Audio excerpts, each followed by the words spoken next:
Welcome to YOUCANIC. Today here on YOUCANIC we have a 2019 Chevy Trax. On this Chevy Trax we are going to go over how you would replace this dome light. This is the light that's in the middle of the vehicle that's going to light the back seat and the front seat when you open up your door or when you go ahead and turn the switch on. Right? So to get this one we need to get a screwdriver in here, but we want to get the screwdriver in between. There's in between the plastic and there's a metal housing, so we want to get it in between that.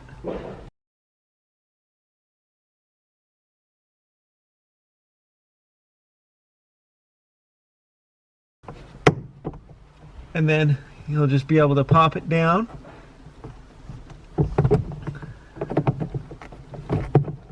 and work it out, and then you can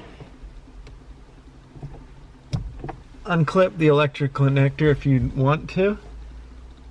And like I said, this is why we need to get down below this to be able to hopefully push this tab to pop it out and not on the top side of that metal. And then this is the light bulb